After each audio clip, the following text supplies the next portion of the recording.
আসল হচ্ছে মানুষের মন। কারাগারে এক বন্দি জানালার ফাঁক দিয়ে চাঁদ দেখে শান্তি পায়, আরেক বন্দি তার বন্দি দশার জন্য কষ্ট পায়। হজ করে এসে যদি নামের শুরুতে হাজি লেখাটা জরুরি হয়, তাহলে হারাম খেয়ে নামের আগে হারামি লেখাটা এর চেয়েও বেশি জরুরি।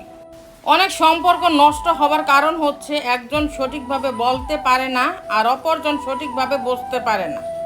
উদ্দেশ্য যতই সুন্দর হোক না কেন, মানুষ আপনার বাইরে দেখে বিচার করবে, আর আপনার বাইরে যতই সুন্দর হোক না কেন, উপরওয়ালা আপনার উদ্দেশ্য দেখেই বিচার করবে। পৃথিবী কেবল তাকে জিজ্ঞেস করে যে আগে থেকেই ভালো আছে, তা না হলে যে কষ্টে আছে তার মোবাইল নাম্বারটা পর্যন্ত হারিয়ে যায়। কেউ আপনার মনে কষ্ট দিলে রাগ করবেন না, কারণ এটা প্রকৃতির নিয়ম। যেই গাছের ফল যত বেশি মিষ্টি হয়, সেই গাছে তত বেশি পাথর নিক্ষেপ করা হয়। তোমার নিঃস্বার্থ ভালোবাসার কথা জেনেও যে তোমাকে ছেড়ে যায়, তাকে দ্বিতীয়বার ভালোবাসার কথা জানানো, তার দিকে দ্বিতীয়বার ফিরে তাকানো তোমার জন্য সবচেয়ে বড় বোকামি ছাড়া আর কিছুই নয়। টাকার জন্য ভালোবাসা মরে যায়, কিন্তু সেই টাকা দিয়ে ভালোবাসা কেনা যায় না। কি অদ্ভুত, তাই না? একটি মসজিদের দেয়ালে লেখা ছিল, তুমি যদি পাপ করতে করতে ক্লান্ত হয়ে যাও, তবে ভিতরে চলে আসো, আল্লাহর রহমত এখনো ক্লান্ত হয়নি। পরিণত হবার আসল চিহ্ন হলো কেউ আপনাকে আঘাত করলে পাল্টা আঘাত না করে বোঝার চেষ্টা করা, কেন সে এমন করলো। মানসিক যন্ত্রণা সহ্য করতে করতে একটা সময় গিয়ে মানুষ অনুভূতিহীন হয়ে যায়। শালী কখনো বোন হতে পারে না, আড়ালে একা থাকলেই বুঝবেন। দেবর কখনো ভাই হতে পারে না, একটু সুযোগ দিলেই বুঝবেন। কাজিন কখনো আপনার মায়ের সন্তান হতে পারে না, হাতে হাত রাখলেই বুঝবেন। ধর্মের ভাই বোন মা বাবা বলতে কিছুই নেই, স্বার্থের পরীক্ষায় পড়লেই বুঝবেন। টাকা কখনো সুখ আনে না।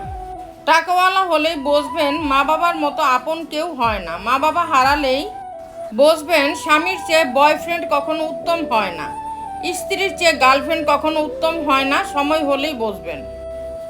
আগের দিনে মানুষ মিথ্যে কথা বলতে ভয় পেত, পাপ হবে বলে। এখন মানুষ সত্য কথা বলতে ভয় পায়, বিপদে পড়বে বলে।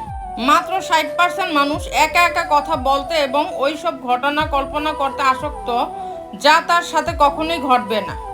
শুধু আশার মানুষ উড়ালেই হয়, নিখাত পরিশ্রমের আসে কাঙ্ক্ষিত জয়। খনিতে পড়ে থাকে হীরা ও পাথর সমান সমান যত্ন, আর পরিচর্যা হয়ে ওঠে মূল্যবান। সোশ্যাল মিডিয়ায় নিজেকে প্রতিষ্ঠিত না করে রিয়েল লাইফে প্রতিষ্ঠিত করুন। একটা মানুষের বড় কোনো অবস্থান, ঘর বাড়ি, টাকা পয়সা ইত্যাদি দেখে কখনো ভাববেন না যে সে হয়তো চুরি বাটপারি করে এই অবস্থায় পৌঁছেছে। হয়তো তার এটার পেছনে অনেক স্ট্রাগল ছিল। মনে রাখবেন, কঠোর পরিশ্রম ব্যতীত কেউ নিজের অবস্থান তৈরি করতে পারে না।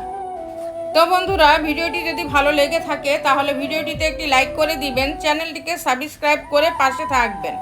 আর হ্যাঁ, নিজের খেয়াল অবশ্যই রাখবেন, কারণ এই স্বার্থপর পৃথিবীতে আপনার খেয়াল কেউ রাখবে না।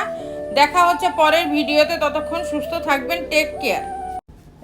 কাউকে বিশ্বাস করে কিছু বলার আগে অন্তত একবার ভাবুন, কারণ আপনার সাথে হাসি মুখে কথা বলা প্রতিটি মানুষই আপনার বন্ধু নয়। আয়নার কাঁচ যদি ঝাপসা থাকে, নিজের ছবিও স্পষ্ট দেখা যায় না। ঠিক তেমনি নিজের মন যদি পরিষ্কার না থাকে, কাউকেই ভালো মনে হয় না। ব্যর্থ হওয়ার অনেক উপায় আছে, কিন্তু সফল হওয়ার একটাই উপায়, আর তা হলো চেষ্টা করা। বেশি চালাক মানুষের সমস্যা একটাই, তারা মনে করে তারাই সব বোঝে, কিন্তু আপনি যে তার চালাকি বোঝেন সেটা তারা বোঝে না। মুখের কথা এমন এক অস্ত্র, যা দিয়ে অন্যের বুক এক নিমিষে ঝাঁঝরা করে দেওয়া যায়। লোকে তোমার প্রশংসা করলে খুশি হইও না, লোকে তোমার নিন্দা করলেও দুঃখ পেও না। মনে রেখো, লোকের কথায় কয়লা কখনো সোনা হয়ে যায় না। বাড়িতে যত লোকই থাকুক না কেন, মা বাড়িতে না থাকলে পুরো বাড়িটাই ফাঁকা লাগে। মানুষ বড়লোক হলে ভুলে যায় সেও একদিন গরিব ছিল, টিচার হলে ভুলে যায় সেও একদিন স্টুডেন্ট ছিল। ঠিক তেমনি অধিকাংশ মেয়েরা শাশুড়ি হলে ভুলে যায় সেও একদিন বৌমা ছিল। যে মানুষগুলো কঠিন মুহূর্তে পাশে এসে দাঁড়ায়, ওরা যেন জীবন থেকে কখনো না হারায়। কান্না লুকিয়ে যে একবার হাসতে শিখে গেছে, তুমি তাকে আর কাঁদাতে পারবে না। মানুষের হাতের রেখায় মূর্খরা ভাগ্য খোঁজে, ভাগ্য তো তারও আছে যার হাতেই নেই। জীবন কখনো ছোট নয়, আমরা দেরিতে বাঁচা শুরু করি।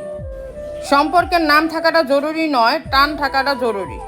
কেউ যদি বুঝে ফেলে আপনি তার প্রতি দুর্বল, তখনই শুরু হয় অবহেলা। প্রত্যেক মেয়েরা যদি নিজের শাশুড়িকে নিজের মা মনে করতেন, তাহলে পৃথিবীতে কোনো বৃদ্ধাশ্রম নামে ঘর থাকতো না। আর প্রত্যেক শাশুড়ি যদি তার বউকে মেয়ে মনে করতেন, তাহলে প্রতিটা সংসারে অশান্তি নামক কোনো শব্দ থাকতো না। কিছু মানুষ একটা সময় আর কিছু হারানোর ভয় পায় না, কারণ সবচেয়ে বেশি যাকে হারাবার ভয় পেত সেই আজ হারিয়ে গেছে। আপনার স্ত্রী হলো আপনার প্রাণের বন্ধু এবং জীবন সঙ্গিনী। তিনি আপনার ইচ্ছা পূরণের এবং সর্বোত্তম ব্যবহারের সবচেয়ে নিকটতম ও যোগ্য ব্যক্তি।